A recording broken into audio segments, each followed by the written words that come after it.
Right, good morning, everyone. We are delighted to welcome you to the NMC On the Horizon, Rethinking the Roles of Educators and Librarians. The NMC On the Horizon series reflects the research and work of the Horizon Project in action. In these Google Hangouts on Air, we convene a panel of experts across museums, libraries, higher ed, and K through 12 to address the emerging technologies poised to significantly impact teaching and learning. This is our second season of the NMC On the Horizon, and we're going to switch things up a bit this time. Last season, we focused on the topics featured in the Horizon report. This season, we're going to talk about some of the trends and challenges, as that's one of the sections that we've expanded upon this year. I am your host and moderator today, Alex Freeman, Director of Special Projects at the NMC. Michelle Cummins is joining us on tech support. She is the little logo that says NMC. Please feel free to ask questions via Q&A if you have concerns about technical problems. Usually, just a sense of how that works. Sometimes your browser may be the issue. Chrome and Firefox work best in this environment. Sit back, get comfortable, and enjoy the following discussion. Grab your cup of coffee like I do from Paulo's Books in Oregon. I really like that place.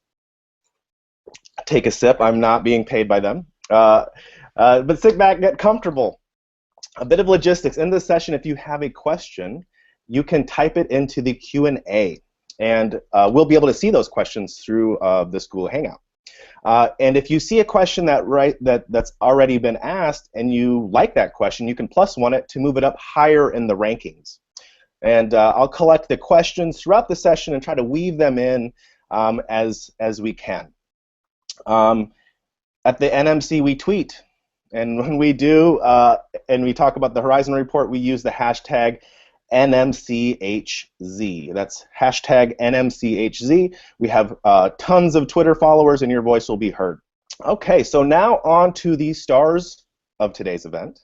I'm going to introduce each of our panelists individually and have them talk a little bit about what they do at their organization. First off, we have Christine Dipaulo. She's the Innovation Specialist at String Theory Schools. Christine, tell us a little bit about yourself.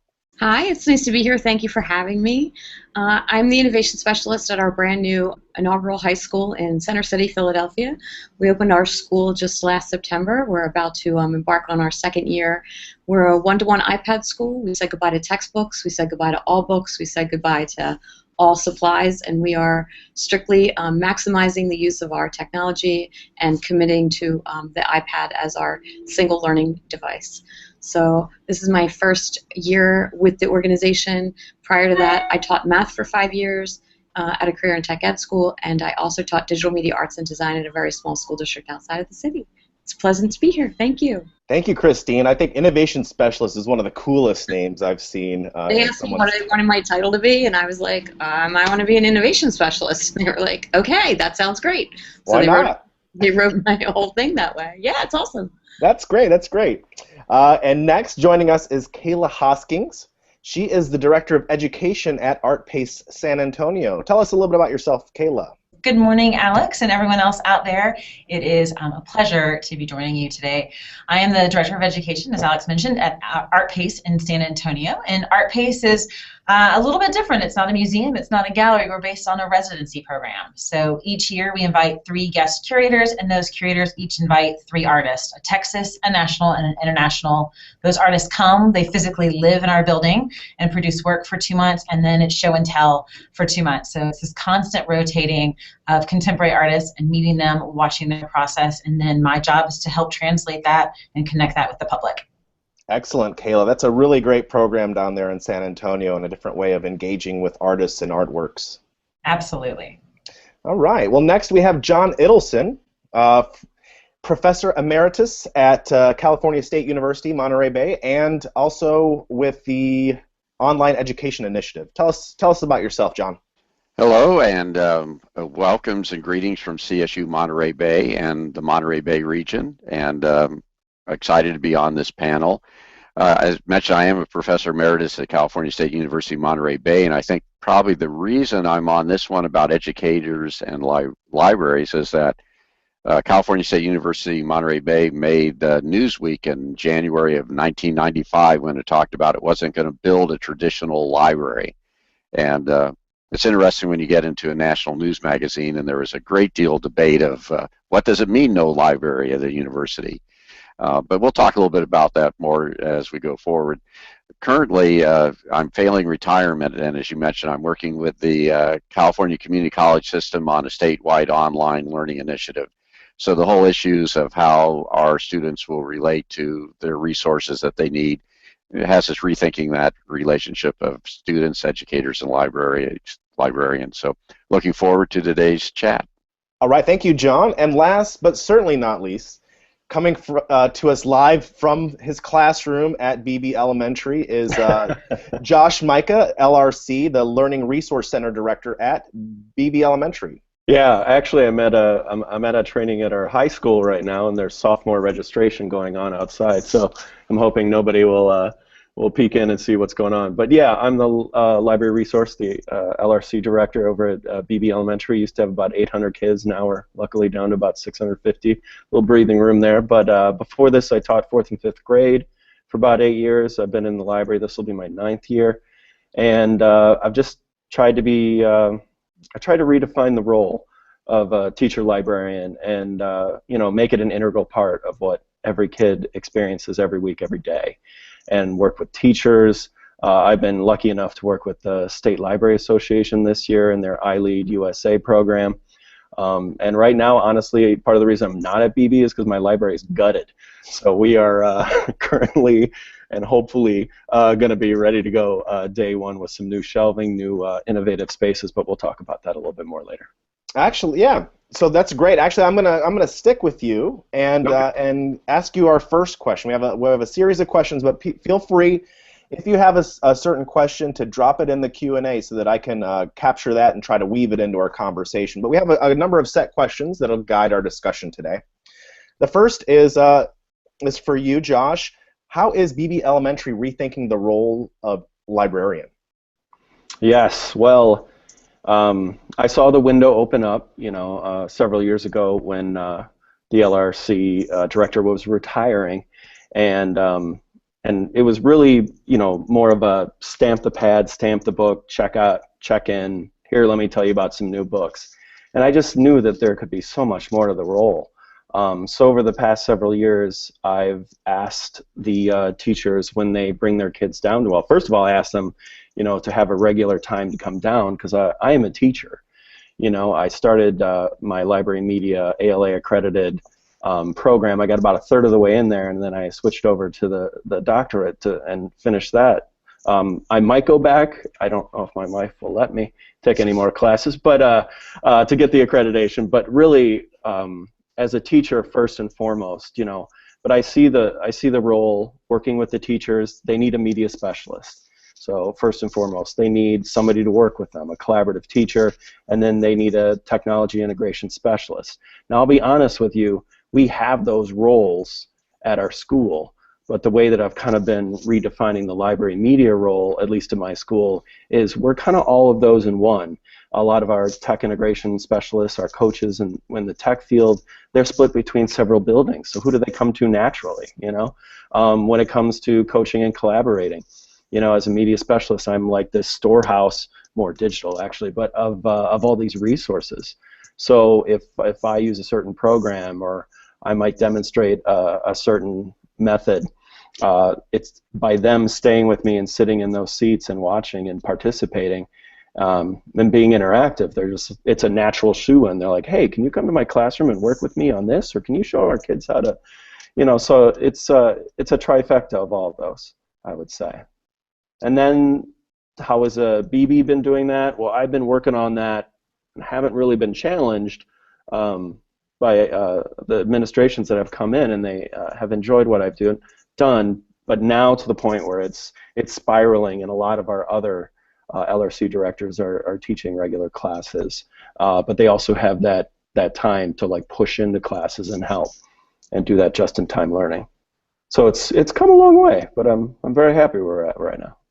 Very cool, very cool. Next, I'll turn it over to Kayla. And so we're talking about the internal changes happening with institutions. How is Artpace rethinking the role of educators? I think for us, we've kind of gone from this tone of a really curatorial voice that we're just explaining what the exhibition is to really becoming more connectors, storytellers, and trying to engage audiences with art in a different way than they've had before. We kind of had this epiphany a few years ago that what makes us stand out is the artistic process. Like, we get to watch things happen. We get to watch walls get built and torn down and weird materials get used. So we want to be able to tell those stories and let our audiences kind of into that. So really rethinking how we're presenting that in terms of tours and in terms of programs, really making it about conversations. Because whether you like contemporary or you don't, chances are there's a really good part to start a really great and interesting conversation about it. So I think our shift has really been from just telling people to engaging them and getting them to get at a deeper level about what contemporary art is and what these artists are doing. Right. Yeah, I come from the museum perspective, and yeah, there's been a big shift over many years, probably since the mid to late '80s, in this idea of visitor-centered, student-centered. These are things that are museums are slow-moving ships, so to be able to make that navigation is really important, and I think it creates more engaged audiences and more interested audiences. So I like that part of it. All right, I'll turn it over to John. You've been involved with many institutions. Well, the California State University Monterey Bay is a great example of how is this going to work, but also the stuff that you're doing now. So tell us a little bit about, from internal, how are some of these places investigating rethinking the role of educator? Well, it's interesting. I guess I get to roll being the guy with the gray beard on this panel, and thinking about this before we got online. I was thinking, gee, my first experience as a young professor in the field was I was teaching a research course both at the undergraduate and graduate level.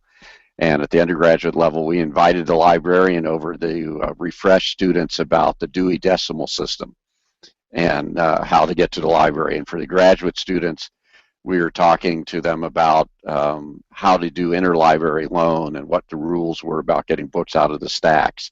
So, that's a big shift to when we got the CSU Monterey Bay, and we were sort of joked about that we didn't have a library. Actually, we were the former Fort Ord, and we actually converted an old military building, quote, into our library. And that's what got us into trouble with with Newsweek when we were saying we weren't going to have a traditional library. We were going to look at access. Just so everyone knows, we have a beautiful library now, a physical building, but we're still doing the transition in the sense that our library was built with an access of a focus on accessing materials rather than storing the materials physically. And in fact, the first floor of our library is primarily social spaces, a coffee shop, work areas, and computer services to where you get the content. So I think that's what the big change is that I see happening with what we're doing at CSU Monterey Bay, but even more importantly, what we're doing with this online initiative here in California is that if we have students distributed across the state and they need to get access to resources, how do we engage the triad of our students, their professors, the educators, and the librarians, who are the curators of the resources and materials that they need, but they may not be curating it in a physical space, but curating in this virtual space and making sure those tools and resources get to the students that we need, that the tools that they need for whatever their academic pursuit that they're doing. So again, it's been an interesting 30 years to be in the academy, because the changes are incredible. My own personal changes, I have, as an academic, I have my personal professional library, and when I retired, my wife was the one who wanted to clear out the shelves and get to use those spaces, and I had certain books that you gather and collect, and I wasn't going to let them go, and I find myself more and more going, yeah, if it's out of print, I'll keep it, but if I can get a digital version of something, and it's really interesting, that transition that's happening for me, who grew up in the non-digital age. So I think that's the big challenge for us now is, how do we look at all this access that we have for our students in a way that meets the academic needs? Because you could find anything on the internet. thousands of cats, but that doesn't necessarily help a student who's trying to solve a quadratic equation or do a history report.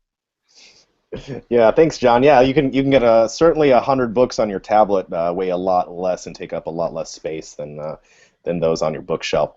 And I'm going to switch it over to Christine. It sounds like your institution was built around the idea of rethinking the roles of educators. Tell us about string theory. So our school is a performing arts high school with a STEM component, so we're a STEAM school.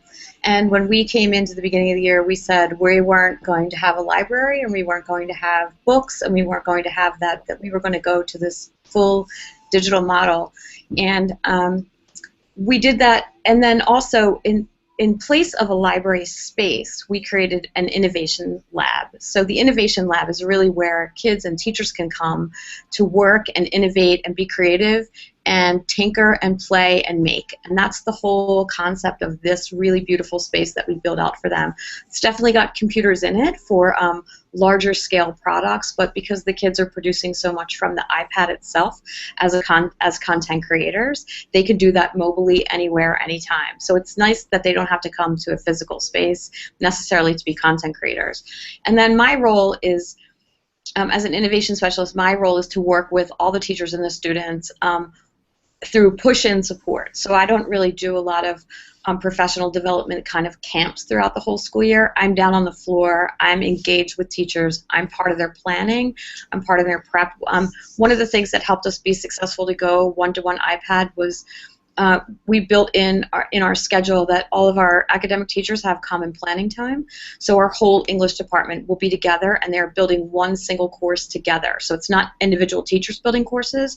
It's the collective talents of a group of people who look at content and curriculum and draw on all the resources. And even from the very first time that I started teaching, I never used a textbook. I definitely used it as a resource to guide curriculum, but I never taught from it, and I never taught out of it. So there was always a joke like, well, what happens if the technology goes down? I'm like, I don't even know what I would do. Like, I've just never taught that way. So I really thought about if I could create my own materials, and I started that early in my career, and I just started teaching in 2005, so I'm still fairly young in the education space. I realized that here we could do the same, that we could say that we can make this, we can do this, and we're going to do it together, and we're going to build teams, and we're going to build community, and we're going to build collaboration.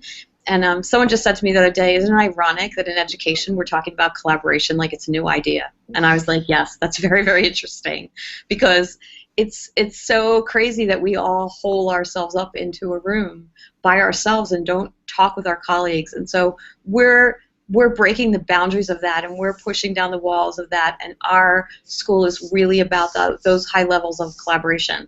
So this year, there will be no individual planning time. It'll be interdisciplinary, one period of interdisciplinary planning time, so everybody with the same prep will be meeting and talking and engaging in conversations and thinking about product and projects and things that kids can do. And then the other one will be the course building planning time with their academic team and their content area the content area teachers they build. The really cool thing that happened is that we also said in the beginning when we would do this, we were going to build courses, we were going to publish them for free. Teachers started building. The courses were built live in real time all year long. There was no prep ahead of time. In August, we handed teachers 2 devices, and we're like, all right, here we go, we can do it.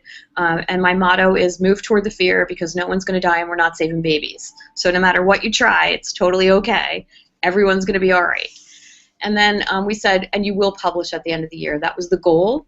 And so in May, we published our full entire curriculum for 9th grade into iTunes U. We only started with a 9th grade class, but our entire curriculum was published. And then this year, we'll scale that model. So it's a lot of teacher-created content. It's a lot of, we wanted to make sure that we created this transparent model for all of our stakeholders, for our board members, for our parents, for everyone who could enroll. So we really wanted to think about library space in a different way, and we wanted to think about the space where kids could come and really expand on innovative practices and ask big questions and ask the what ifs and solve problems and take advantage of the opportunity to be in this very collaborative environment. Okay, well, we have a question from our audience that kind of piggybacks on that idea from Robin.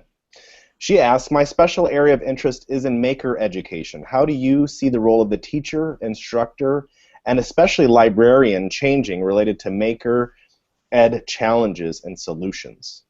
I think the more we think about design thinking challenges and the more we bring design thinking into our schools, we're actually going to do a really cool partnership this year where we build cohorts with our students. We're going to take 20 of our students in a cohort, and we're going to partner with the University of the Arts and the Franklin Institute. And through a cohort, we're going to do a design challenge. So our kids will have the opportunity to move through these design and maker spacing challenges. So two things. One, I think you should go outside and play. I don't think everything has to happen under the roof of the building you're in. I think there's so many opportunities everywhere, and we have to look for those opportunities to engage kids in play and in making and in prototyping and all those things. And I think the more hands-on and the more we can create that way, the better. I think as adults we need to do that too. I don't think we tinker enough. I don't think we play enough. So we need to create those spaces that we play in, and we need to invite people to play in those spaces with us as our ideas start to grow and our ideas start to get bigger. So that's what our innovation lab will be. It will be the thinking space. It will be the space where you can really jump into the conversations and think about those types of challenges and what you want to do and what you want to make as you even look out into your community and see the problems that you think you could solve. So we're going to have a really cool experience this year doing a cohort with students and teachers, and we're all going to be learners. It's experiential learning. It's about going out to be part of that experiential learning. Oh, I'd love to see how that pans out this year. That sounds really fun and exciting. How about you, John? I know that you have some thoughts on this. Well, being from California and the home of the original Maker Fairs, I'm very interested in the Maker Fair and Maker movement.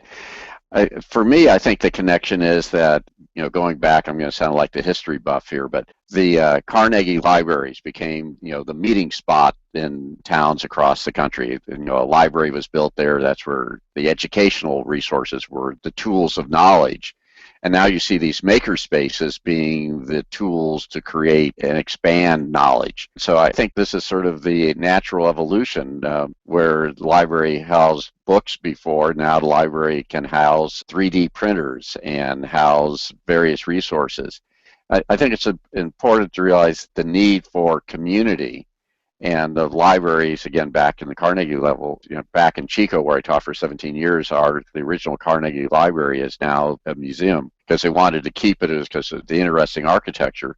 But it also sort of represented the center of town because that's where people who could come get resources, sort of the coffee shop for the town that didn't have a Carnegie Library to be a place to meet. You pulled your coffee cup not too far from a bookstore. So, I think it's interesting that the maker movement really needs coaches and guides, and very much educators and librarians are those people who help point people into the resources, teach them how to use the tools. I guess I'll go back to the sort of the Dewey Decimal System might be the decimals we're talking about now are how to measure filament on a 3D printer. But it's all part of creative learning spaces. And I think that's the interesting combination between the educators, students, and librarians is that we've talked about this new technology where you move from being the sage on the stage to the guide on the side. I think that's the relationship that librarians have always had, that role of being a guider, a person who finds resources, curates those resources. We as educators are going to be acting more like the role of librarians. And librarians are going to be sort of our super guides, helping facilitate the learning that takes place in these rich media environments that include creation of content. And I think, Chris, you're talking about your lab that you have there. I think that's really the sort of idea is that the students are not only going to be creating electronic content, but they'll be creating devices, they'll be creating tools, they'll be creating robots, they'll be doing flyovers. And this is sort of the brave new world that we have. The Gutenberg press was one part of it, but I think the 3D press may be equivalent in terms of its impact on society. Before I go on to the next question, I want to pose this question to Kayla. At Artpace, you're seeing these great makers coming into your building and making these great things. How does Artpace respond to something like that? I think we're set up to be this, laboratory space in general. So our artists are coming in with this mentality of, I've got the resources, I've got the time, what can I make? So our job is really to translate that into our audiences. So we kind of started last year with our campers, and we actually partnered with Makerspace and had a huge Makerspace kind of set up on one side and kind of incorporating these ideas of learning about art, but learning about it in a different way. Like maybe we don't have to make a painting because the artist made a painting. Maybe we can do something in 3D printing that relates to the painting so that we could tap into all these different kinds of learners and get them to just play. A lot of our parents who commented on reflecting on that camp were just so excited because it wasn't, 50 products that all looked the same. Like all the kids were coming up. We empowered them with this idea that they can make whatever they want and using contemporary art as a platform.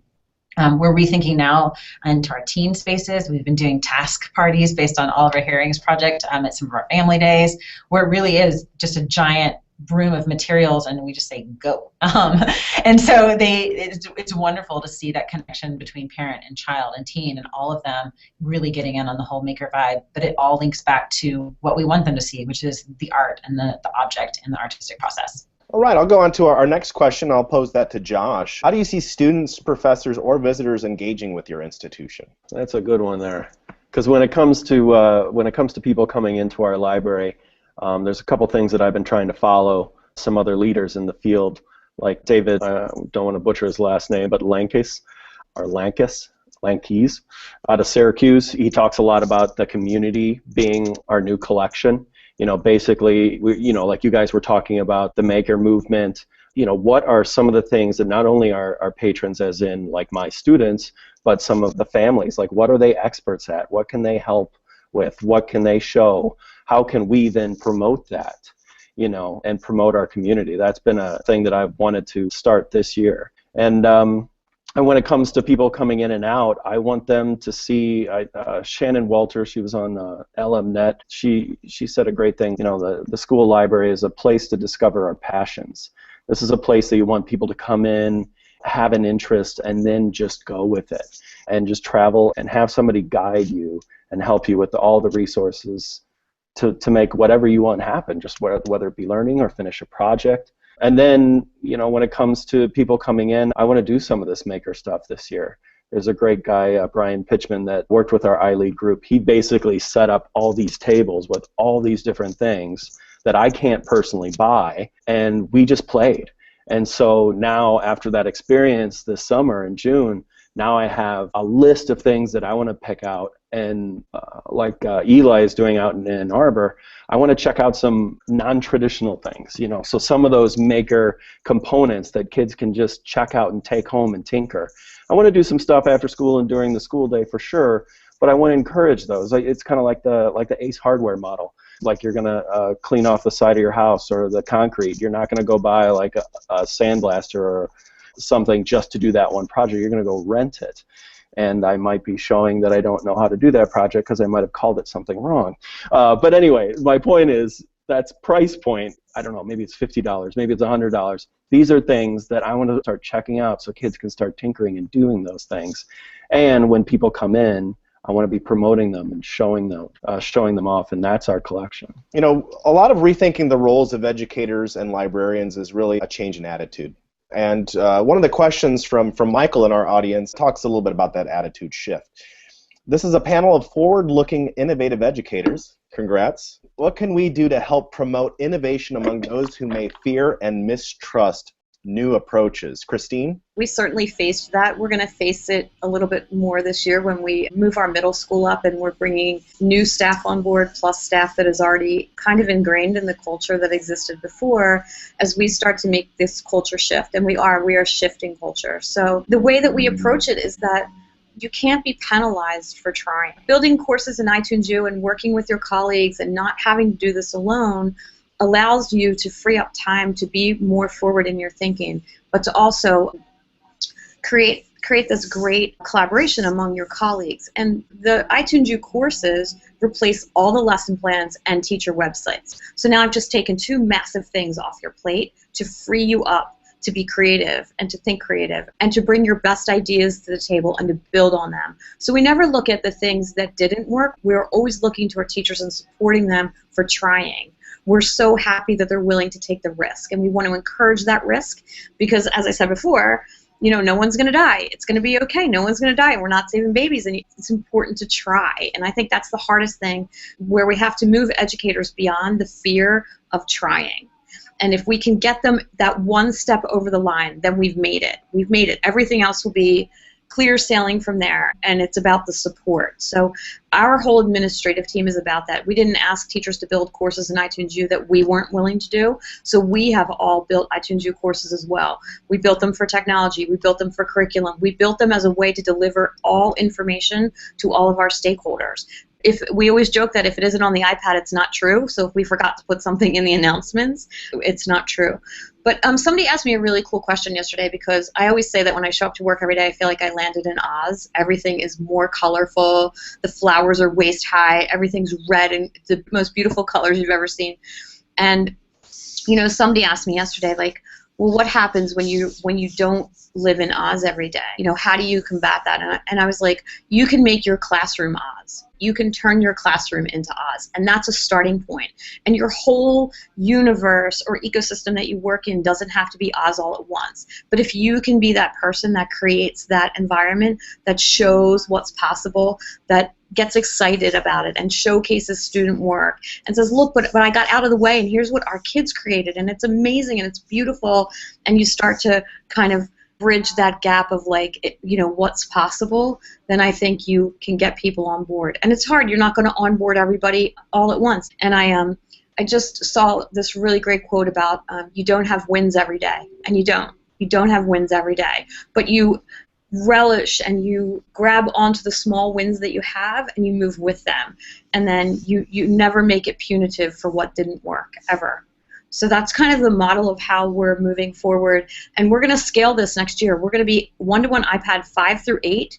Grades 7 through 10 will be strictly iPad, nothing else. And 5th and 6th grade will be a blended learning model. So we can kind of teach the device to younger kids to get them started and teach good digital citizenship and teach about a digital footprint and help them in the early stages of this, because it's coming so fast, and we're trying to move with it, and that's our goal. Some days we're behind, some days we're ahead, some days we're right in the mix, and it's just encouraging people that it's okay to be in any one of those spaces at any given time.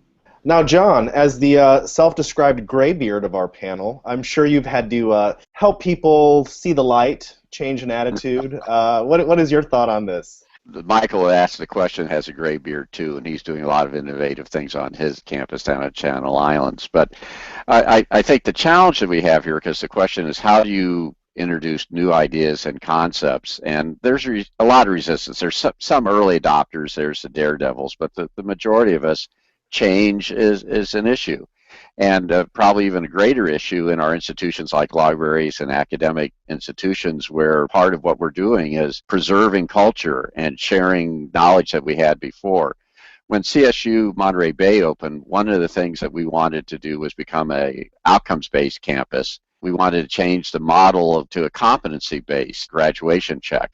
And it wasn't only the faculty and the sort of people who were ingrained in the system that had problems with those new concepts. It was our students. They'd grown up through a very standard model of what they expected a college to be and what we were to provide and what they were to provide. One of the things that we added at CSU Monterey Bay that we're really proud about was our service learning. And that meant not only that you would do service to your community, sort of let's clean up the beach, but we put a service learning component in their majors as a graduation requirement. So it was applying whatever you were studying. In our case, I taught computer science and multimedia. Our students would be a service learning, a project using those skills within the community.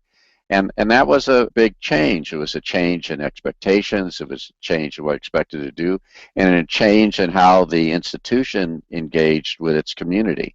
So I think the best thing that helps people deal with innovation and change is success. And that requires, and I think Christine talked about it, is really providing that support network.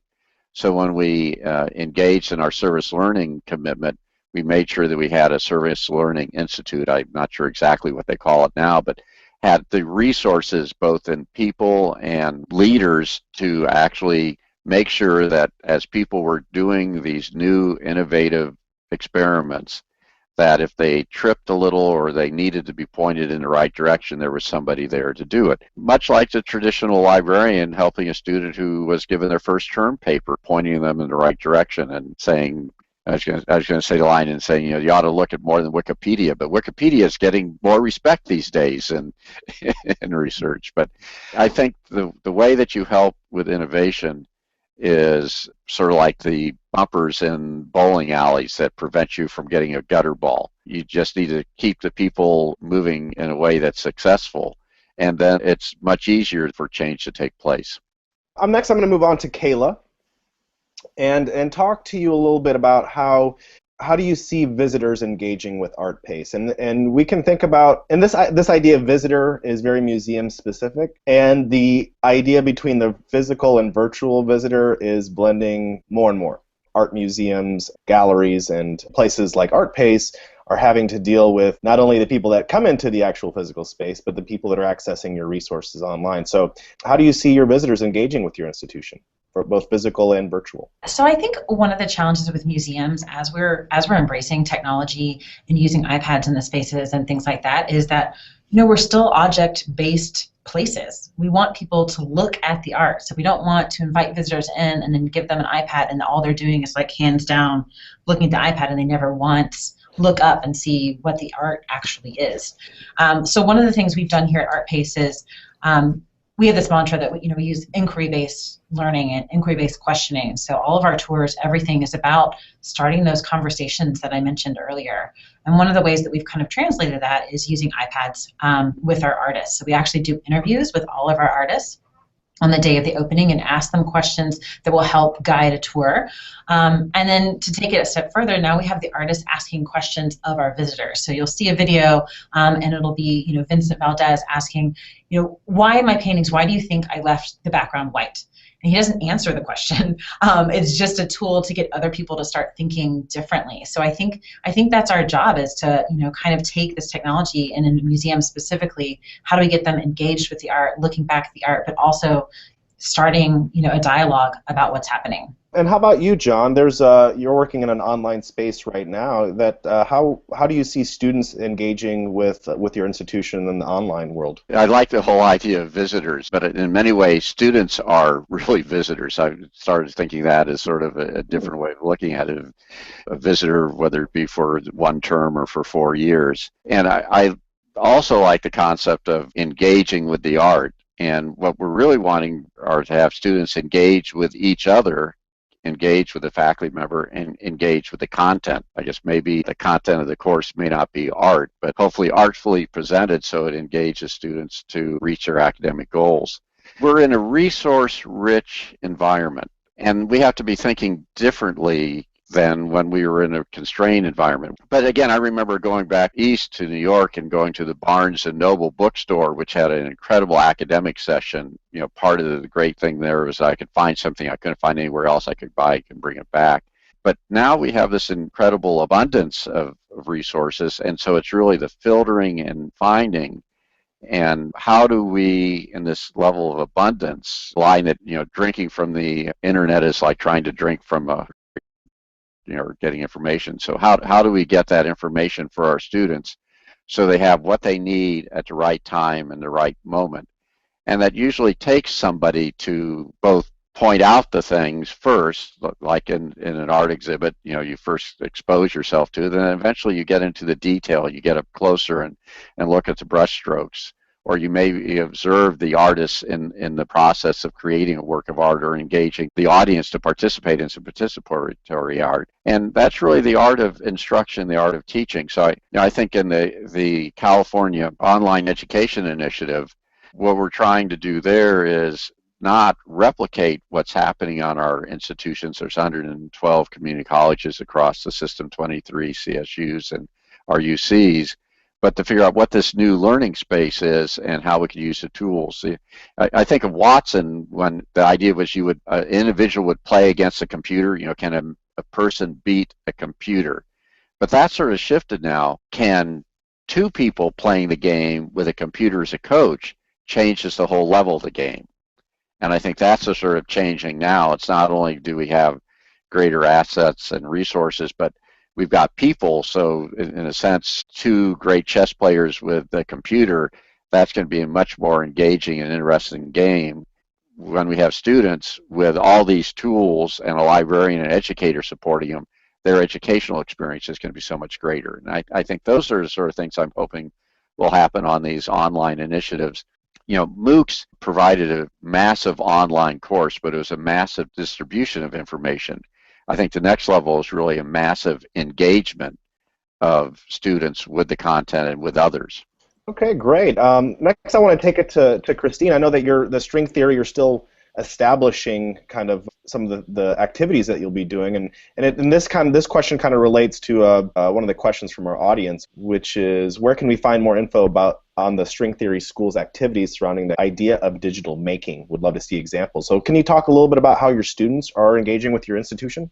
To back up just a little bit on John's thing, I mean, I don't want to say that there's not a place for libraries, and I think libraries are important, and I think books are important, and the curation of all of that is an important thing. So, and I think there's absolutely a need for libraries, and Josh and I were just talking about maybe what we need to think about is the idea that a library it has a new meaning, and how do we change the word library maybe to something else, but still give that feeling of what it's like to come to a space where you're learning, right? That's why we wanted to go with an innovation lab, because we thought this is really about a learning space, and that's really what a library is. It's a place where you come, where resources are curated for you to be able to do those things. So at our schools, you can find us at stringtheoryschools.com, and our website's up there, and certainly reach out to me directly if you have any specific questions that I can answer.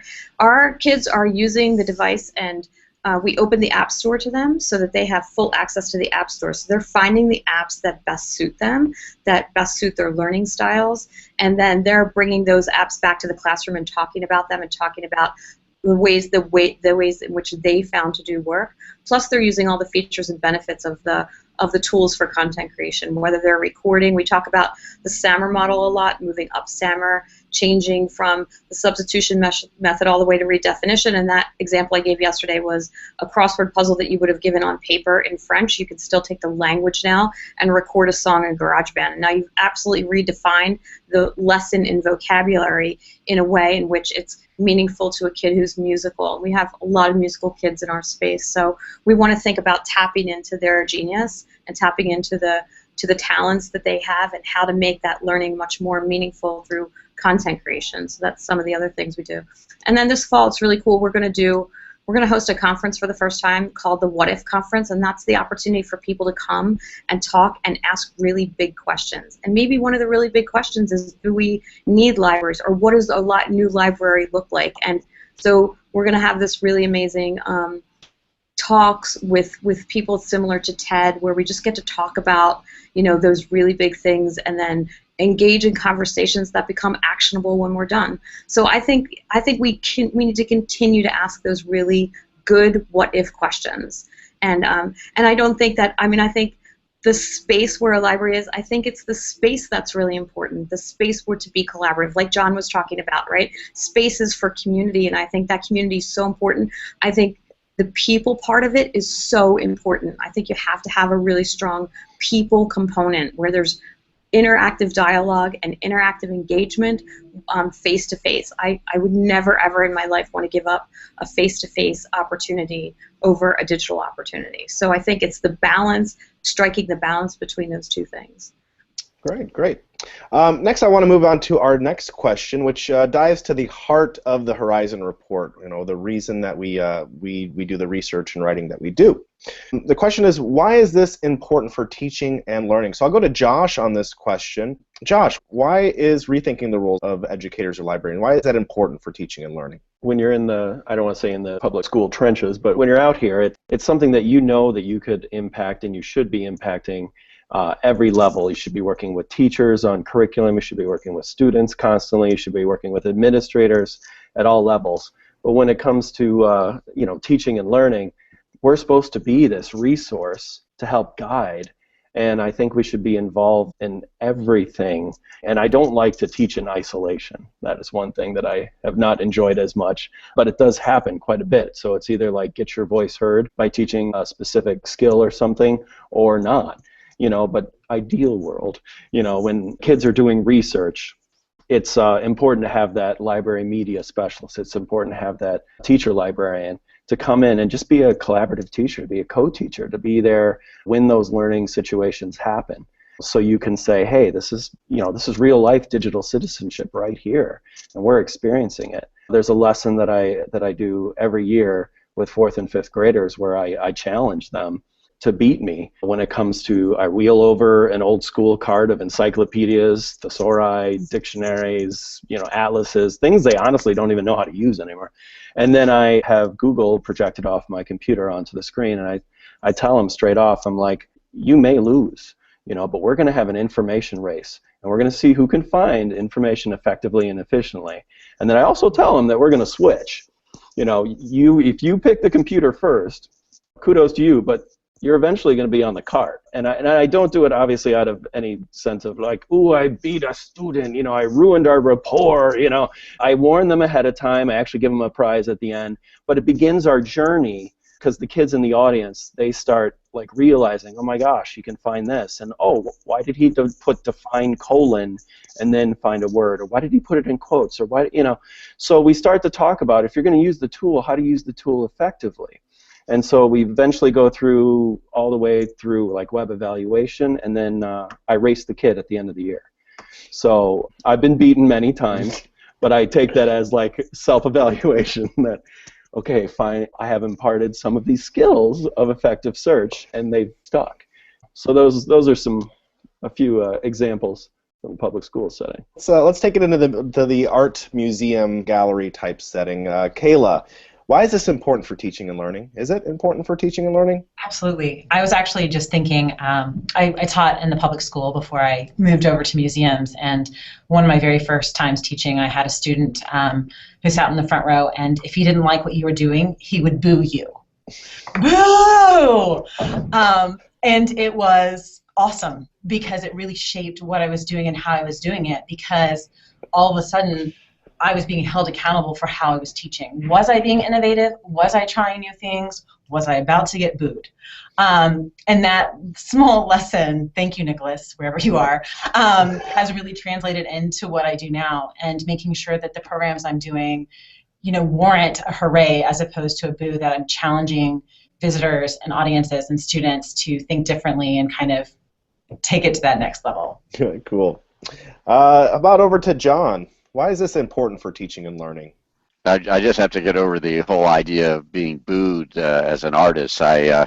Makes me, again, I'll date myself at the Gong Show, but I do recall a lecture where I made a joke and the students held up signs like in the Olympics giving me a score. So that was a little scary. In some way we're preaching to the choir here, because the people watching this have embraced looking at the Horizon Report. I think we can't put the genie back into the bottle.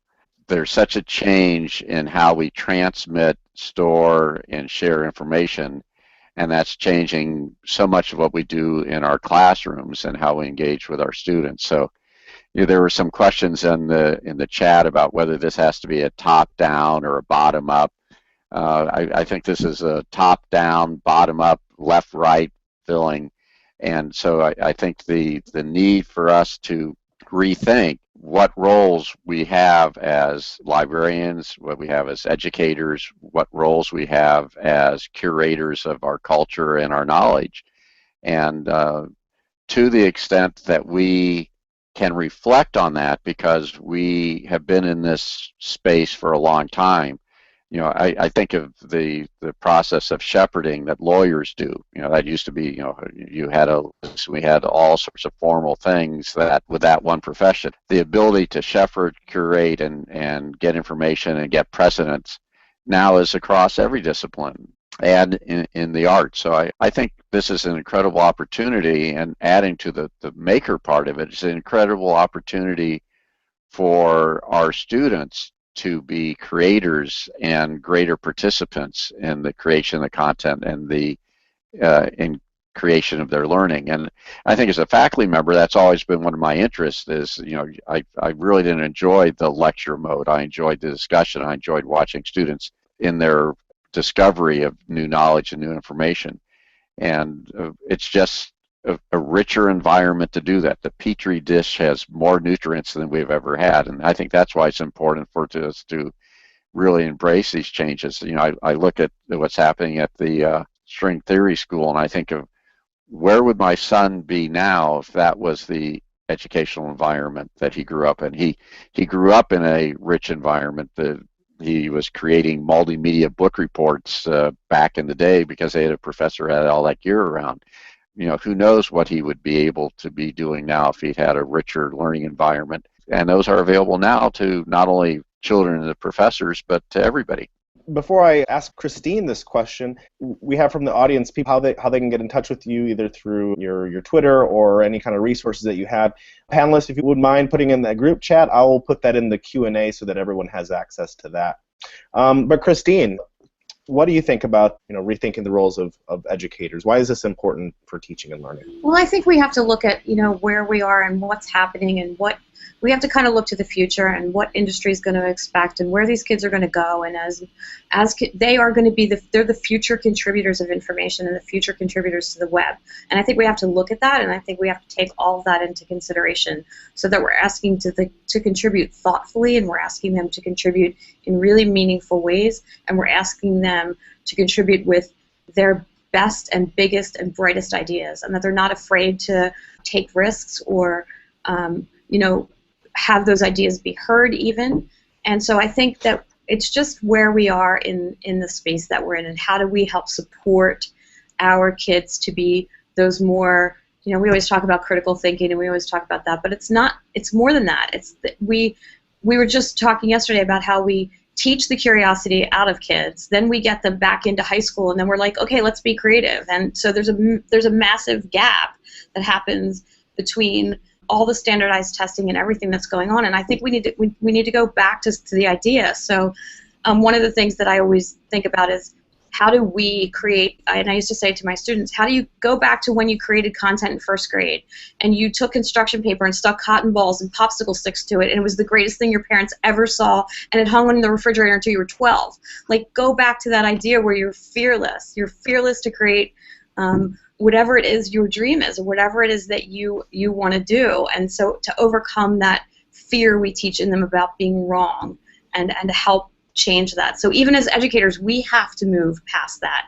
We have to be able to do that as well. We have to stop worrying about what grades are, and we have to start worrying about what the big ideas are more importantly. And I think that's where it is, to just constantly be asking those big what if questions. Well, what if I did this? And again, it doesn't have to scale on a massive level right out of the gates. It can be grassroots from your classroom. It can be grassroots from your department. It can be, but just to make that move and not worry about failure. I think we get stuck there. I'm stuck there. I get stuck there. I don't like to write, so I don't write a lot because I'm stuck in like, do I really have anything that I could say through my writing? And that's because I didn't have a good experience, so my fears are there too. I'm trying to move toward them and move out of that and start to share my ideas a little bit more. Sorry.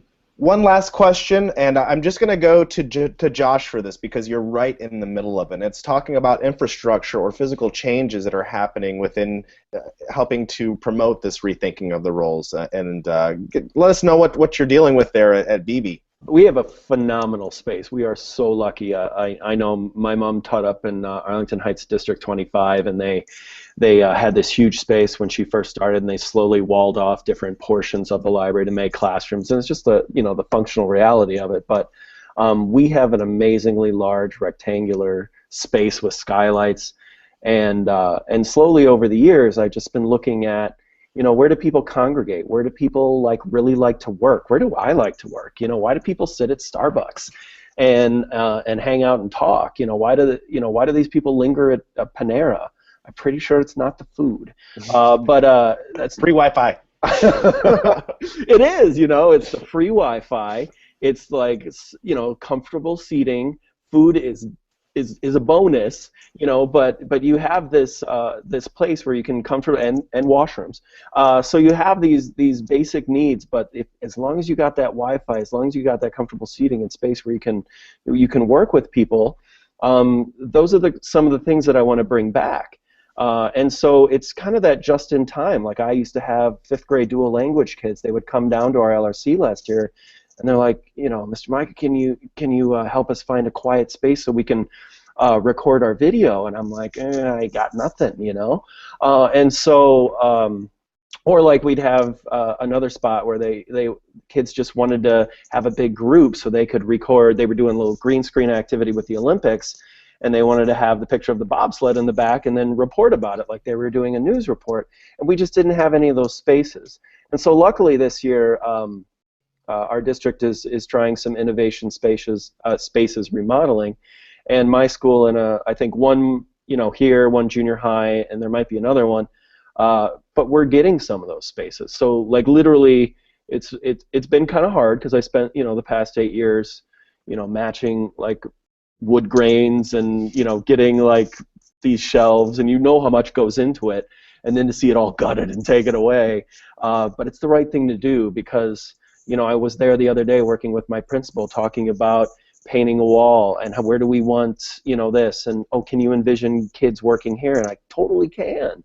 And so, creating those nooks and crannies that have those basic needs to create content, or to use some of the maker things that I want to check out this year, or gosh, anything. I seriously love that phrase. A place to discover our passions and create. So I want to create that. It's in the works. Day one. We'll see. But by by a few months in, it's going to be awesome. We'll check back. All right. We'll check back with you, Josh. That's a great way to end the program. Is on that note, is thinking about how the infrastructure changes to help support some of these makerspace activities or some of these other ideas that we've explored today. To wrap up today's webinar, I want to thank our panelists, Christine, John, Kayla, and Josh, on behalf of the NMC for taking time to share their perspective on this topic. I know we could have talked for another hour about this. Participants, if you want more information on anything you saw or heard today, let us know by contacting me directly at alex@nmc.org. To learn more about future NMC On the Horizon programs and get involved in our community, please visit our website at nmc.org, like us on Facebook, or friend us on Twitter at NMCORG.